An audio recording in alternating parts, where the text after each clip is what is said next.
Liquor scam పేరుతో తనపై బురద జల్లారని జాగృతి అధ్యక్షురాలు కల్వకుంట్ల కవిత విమర్శించారు.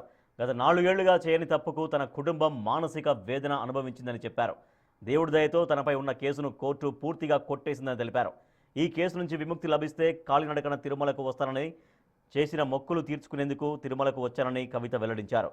2 నెలల్లో తెలంగాణలో కొత్త రాజకీయ పార్టీ ఏర్పాటు చేస్తానని మరోసారి ప్రకటించారు కవిత.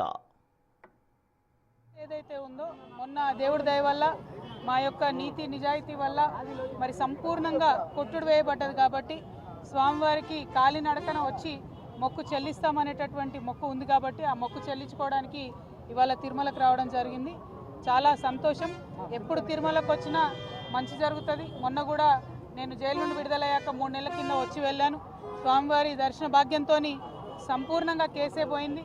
మరి ఇప్పుడు స్వామివారికి మొక్కు చెల్లించుకొని నెక్స్ట్ 2 నెలల లోపలే మరి తెలంగాణ రాష్ట్రంలో తెలంగాణ జాగృతి సంస్థ ఒక నూతన పార్టీ పెట్టబోతా ఉన్నది కాబట్టి ఆ పార్టీ కూడా వెంకటేశ్వర స్వామి దయతోని అత్యద్భుతంగా కొనసాగుతుందని, తెలంగాణ ప్రజల సేవలో మేము ముందుంటామని, ఎటువంటి భేషజాలు లేకుండా అన్ని వర్గాల ప్రజలకు కూడా ఎటువంటి భేదభావాలు లేకుండా అన్ని వర్గాల ప్రజలకు కూడా సేవ చేసేటటువంటి ఒక మంచి పార్టీని తెలంగాణ ప్రజలకు అందియాలనే ఉద్దేశంతో కూడా స్వామివారికి మొక్కుకుంటాము.